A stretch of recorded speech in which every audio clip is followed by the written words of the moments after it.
দেখা যায় যখন কুরবানির সময় আসে, কুরবানির সময় আসলে 1 সপ্তাহ আগে বা 2 সপ্তাহ আগে এমন কিছু মানুষ আছে তারা খুব চালাক।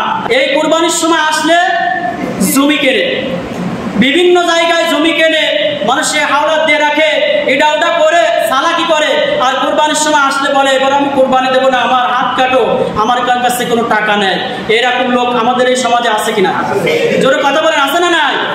এই তথ্যটা আমি পেয়েছি বিভিন্ন জায়গায়, বিভিন্ন মহল্লায়। এই বিষয়টা আসছে আজকের আল্লাহ রাব্বুল আলামিনের মহান বিধানটা, এই ওয়াজিব বিধানটা আমরা পালন করতেছি না, যে এই চালাকিটা করে টাকা অন্য জায়গায় দিয়ে রাখে বা টাকা দিয়ে জমি কেনে মানুষের কাছে দিয়ে রাখে আর বলে যে এবার আমার কাছে টাকা নেই। তো ওই সমস্ত মানুষের জন্য ঋণ করে হলেও কুরবানি করা জরুরি।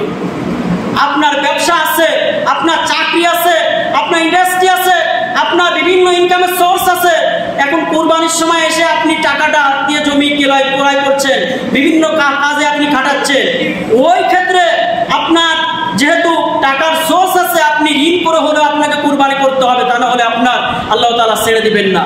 আর ঋণ করে কুরবানি এই জন্য করতে হবে, আপনার চাকরি আছে, ঘের আছে, ব্যবসা বাণিজ্য আছে, ইন্ডাস্ট্রি আছে, সবকিছু আছে, আপনার এই টাকা পরিশোধ করার ওয়েও আছে, আপনার কি আছে কিনা ধরে বলুন। এই জন্য এই ধরনের মানুষকে আল্লাহ তাআলা ছাড় দেননি, যেহেতু সে তো গরিবের হক মেরেছে, গরিবের হক মেরেছে, এজন্য সতর্ক হন। আপনি যে আল্লাহর সাথে যে তামাশা করছেন, এটাকে আল্লাহ বুঝতেছেন না? জোরে কথা বলেন, বুঝতেছেন কিনা? বুঝতেছেন। এজন্য আল্লাহর সাথে এই বিষয়টা আমরা এরকম না করি।